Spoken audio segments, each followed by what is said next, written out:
Mga kababayan nating seniors, kung kayo ay 60 o 65 pataas at naghihintay ng magandang balita tungkol sa social pension, ito na ang sandali na inaantay ninyo.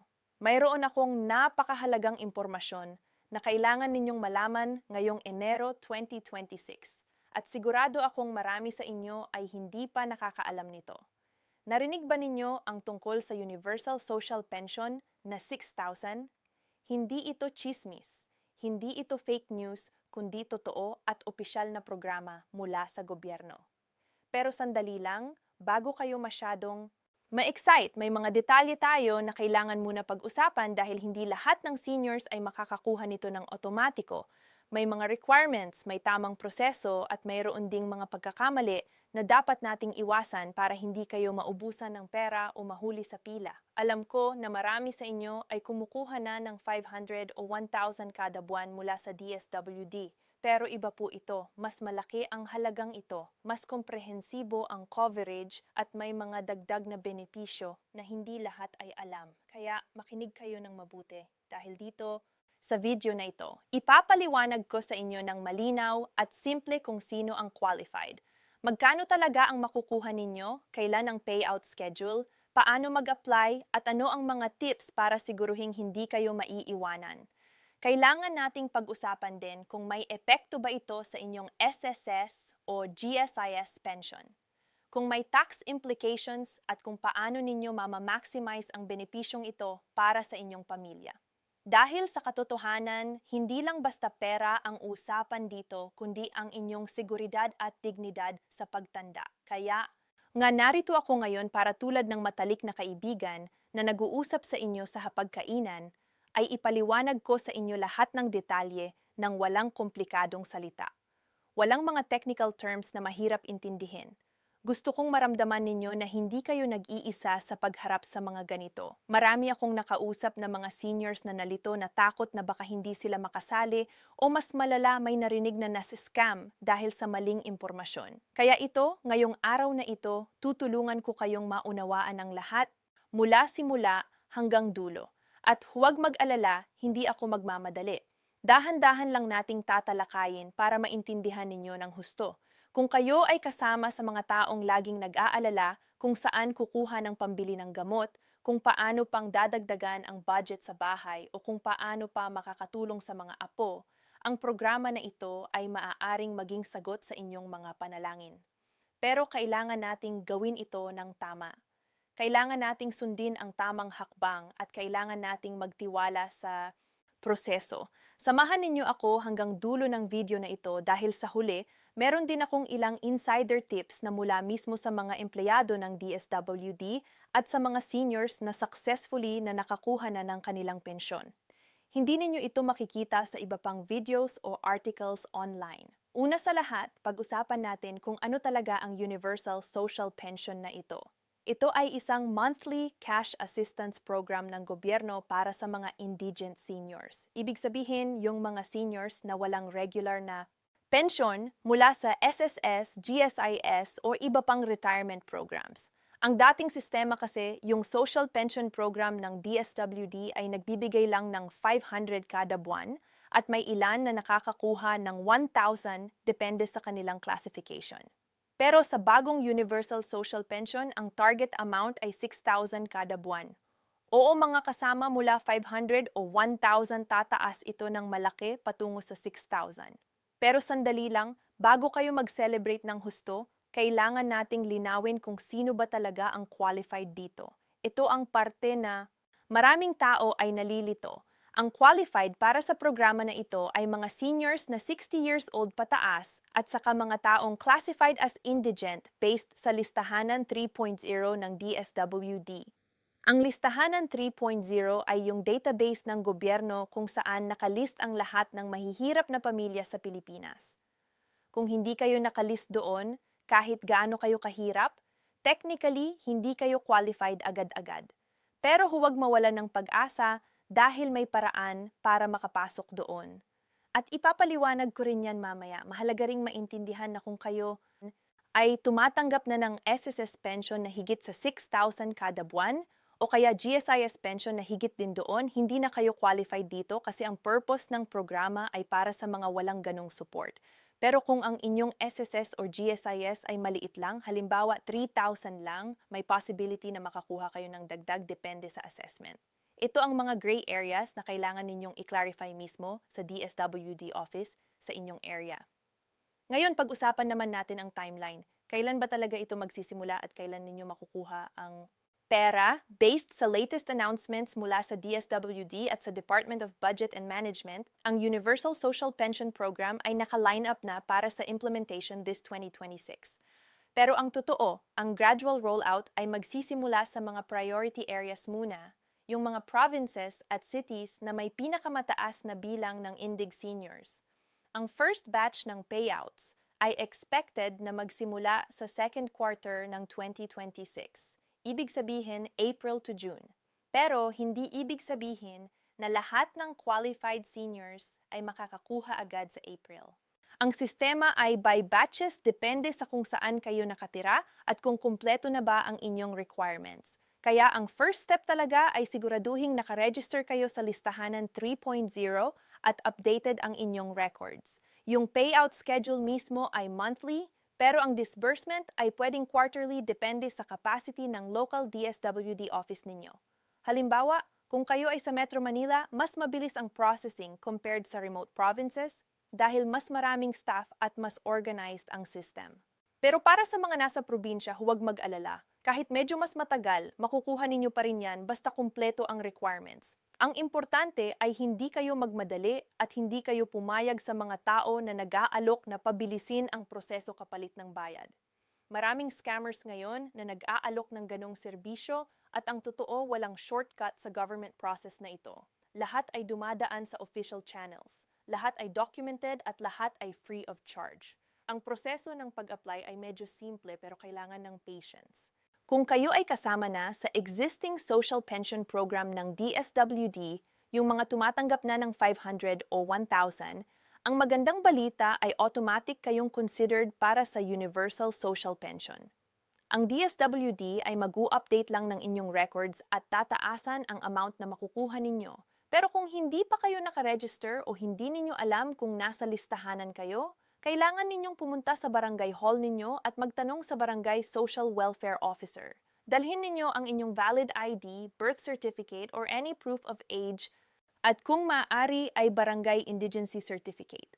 Ang officer ay magsasabi sa inyo kung nasa listahan na kayo o hindi. Kung wala pa kayo, pwede kayong mag-request na isama sa next validation round ng listahanan. Pero ang prosesong yan ay maaaring tumagal ng ilang buwan. Kaya mas maaga ninyong ginawa, mas mabuti. Kapag confirmed na qualified na kayo, kailangan ninyong mag-submit ng application form sa DSWD Satellite Office o sa inyong city or municipal social welfare office. Doon bibigyan kayo ng form na pununin at kailangan ninyong mag-attach ng mga required documents. Ang mga kailangang dokumento ay usually ang valid ID, proof of age, barangay certificate of indigen, at latest ITR kung meron. Pero kadalasan, wala naman kasi nga indigent. After ninyo isubmit, maghihintay kayo ng validation process na tumatagal ng around 30 to 60 days. Sa period na yan, may DSWD representatives na pupunta sa inyong bahay para mag-verify ng inyong living conditions. Huwag matakot dito. Normal procedure lang yan para siguruhing talagang qualified kayo. Pagkatapos ng validation, kung approved kayo, makakakuha kayo ng notification at i-register kayo sa payout system. Ang payout system mismo ay may ilang options. Ang pinaka-common ay through cash card, yung parang ATM card na ibinibigay ng DSWD kung saan directly credited ang inyong pension. Ito ang pinaka-secure at convenient kasi hindi na kayo kailangan pumila sa mahahabang linya sa municipal hall. Pero kung kayo ay nasa remote areas na walang ATM access, pwede pa rin kayong makatanggap through over-the-counter payout sa designated payment centers, usually sa rural banks o sa post office. May ilan din na areas na nag-o-offer ng payout through mobile money platforms like GCash. Pero ito ay depende kung available sa inyong lugar. Ang importante ay kapag nakatanggap na kayo ng inyong cash card or ng notification kung saan kayo kukuha, huwag ninyong ibabahagi ang PIN ninyo sa kahit sino pati na sa pamilya. Maraming cases ng fraud na ang mga seniors ay naloloko ng kanilang sariling kamag-anak o ng mga scammers na nagpapanggap na DSWD personnel. Tandaan, walang legitimate na empleyado ng DSWD na hihingi ng PIN or ng pera bilang bayad para sa proseso. Lahat ng serbisyo ng DSWD ay libre.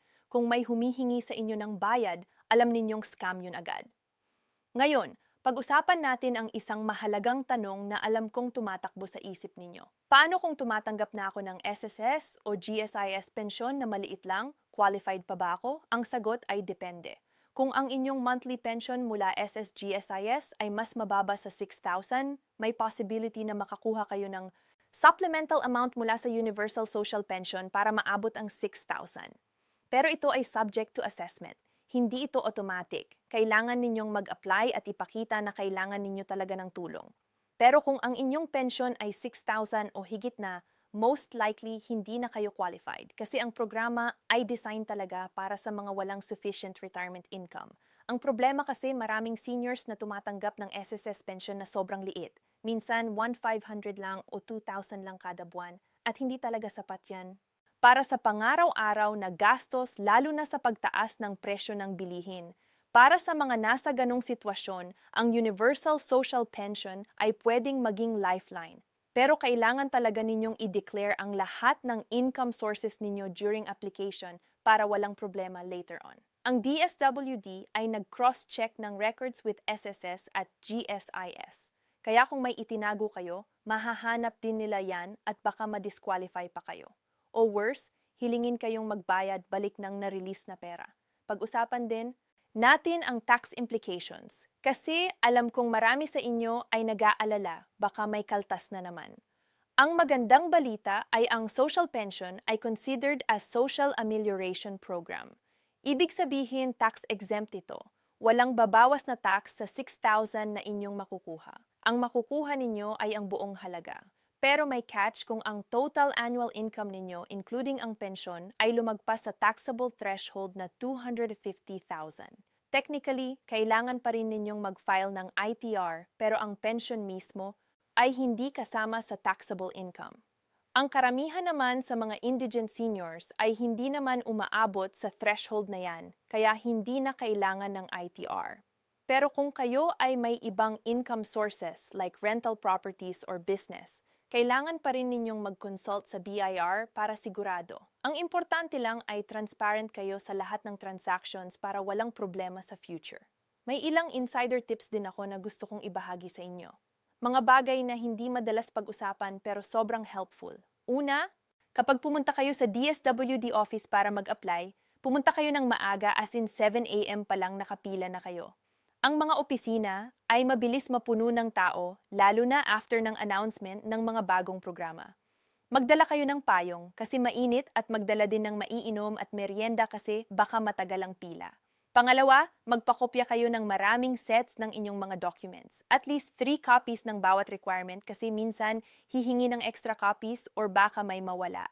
Pangatlo, kung kayo ay may kapansanan or hirap maglakad, maraming DSWD offices ay may priority lane para sa senior citizens at PWDs, kaya huwag mahiyang magtanong at gamitin yan. Pang-apat, kung hindi kayo marunong magsulat o magbasa, pwede ninyong isama ang isang trusted family member para tulungan kayo sa pag-fill up ng forms. Pero siguraduhin kayo mismo ang pumirma o kaya lagyan ninyo ng thumb mark kung hindi kayo marunong lumagda. Panglima, after ninyong mag-apply, kunin ninyo ang acknowledgement receipt at i-keep yan sa safe place. Yan ang proof na nag-apply kayo at yan ang gagamitin ninyo para mag-follow up kung tumagal ng sobra ang processing. May narinig din akong ilang concerns tungkol sa possible sealbacks or reduction ng pension. Ang clawback ay nangyayari kapag may mali sa inyong application or kung nalaman ng DSWD na hindi pala kayo qualified. Halimbawa, kung nag-declare kayo na wala kayong ibang income pero nalaman nila na may tumatanggap pala kayong pension galing abroad or may negosyo kayo, pwede nilang bawiin ang lahat ng nabigay na sa inyo at kailangan ninyong i-return.